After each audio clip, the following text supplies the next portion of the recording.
When I returned to the common, the sun was setting. Scattered groups were hurrying from the direction of Woking, and one or two persons were returning.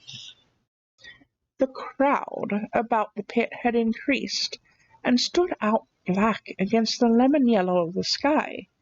A couple of hundred people, perhaps. There were raised voices, and some sort of struggle appeared to be going on in the pit.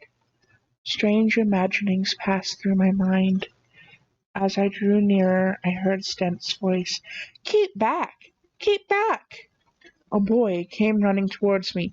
"It's a movin'," he said to me as he passed. "A screwin' and a screwin' out. I don't like it. I'm a-goin' home, I am." I went on to the crowd. There were really, I should think, 200 or 300 people elbowing and jostling one another, the one or two ladies there being by no means the least active. "He's fallen in the pit!" cried some. "Keep back!" said several.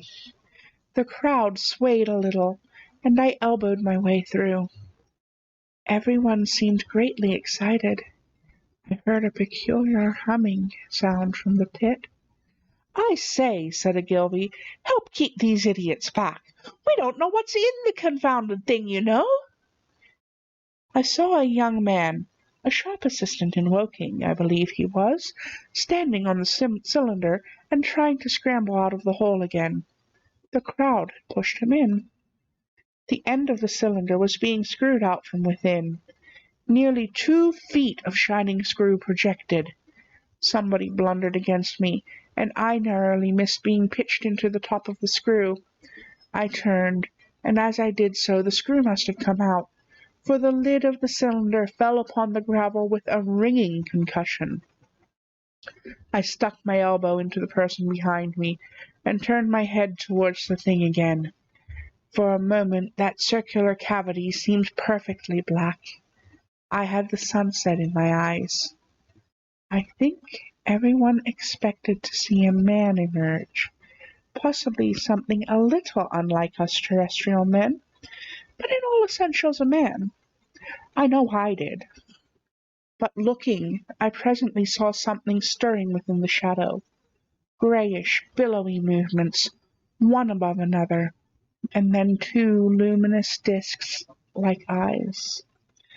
Then something resembling a little grey snake, about the thickness of a walking stick, coiled up out of the writhing middle and wriggled in the air towards me, and then another.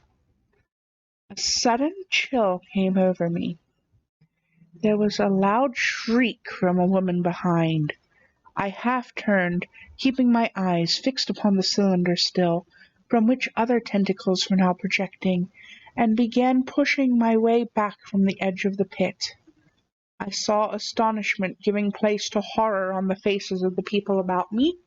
I heard inarticulate exclamations on all sides. There was a general movement backwards. I saw the shopman struggling still on the edge of the pit.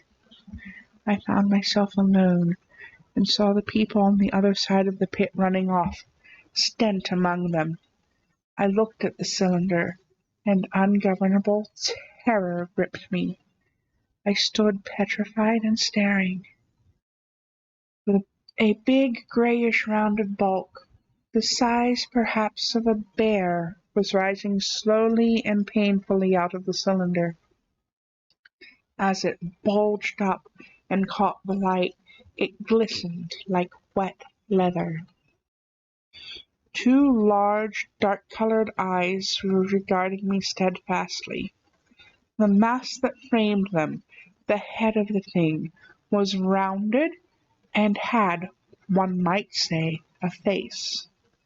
There was a mouth under the eyes, the lipless brim of which quivered and panted and dropped saliva. The whole creature heaved and pulsated convulsively. A large tentacular appendage gripped the edge of the cylinder. Another swayed in the air. Those who have never seen a living Martian can scarcely imagine the strange horror of its appearance. The peculiar V-shaped mouth with its pointed upper lip, the absence of brow ridges, the absence of a chin beneath the wedge-like lower lip, the incessant quivering of this mouth, the gorgon groups of tentacles, the tumultuous breathing of the lungs in a strange atmosphere, the evident heaviness and painfulness of movement due to the greater gravitational energy of the earth. Above all, the extraordinary intensity of the immense eyes were at once vital, intense, inhuman, crippled, and monstrous. There was something fungoid in the oily brown skin, something in the clumsy deliberation of the tedious movements, unspeakably nasty. Even at this first encounter, this first glimpse, I was overcome with disgust and dread. Suddenly the monster vanished. It had toppled over the brim of the cylinder and fallen into the pit with a thud like the fall of a great mass of leather. I heard it give a peculiar, thick cry, and forthwith another of these creatures appeared darkly in the deep shadow of the aperture. I turned and, running madly, made for the first group of trees, perhaps 100 yards away, but I ran slantingly and stumbling, for I could not avert my face from these things. There, among some young pine trees and furze bushes, I stopped, panting, and waited further developments. The common round the sand pits was dotted with people, standing like myself in a half-fascinated terror, staring at these creatures, or rather at the heaped gravel at the edge of the pit in which they lay. And then, with a renewed horror, I saw a round black object bobbing up and down at the edge of the pit. It was the head of the shopman who had fallen in, but showing as a little black object against the hot western sun. Now he got up his shoulder and knee, and again he seemed to slip back until only his head was visible. Suddenly he vanished, and I could have fancied a faint shriek had reached me. I had a momentary impulse to go back and help him, but my fears overruled. Everything was then quite invisible, hidden by the deep pit and the heap of sand that the fall of the cylinder had made. Anyone coming along the road from Chobham or Woking would have been amazed at the sight. A dwindling multitude of perhaps 100 or more people, standing in great irregular circle, in ditches, behind bushes, behind gates and hedges, saying little to one another, and that in short, excited shouts, and staring hard at a few heaps of sand.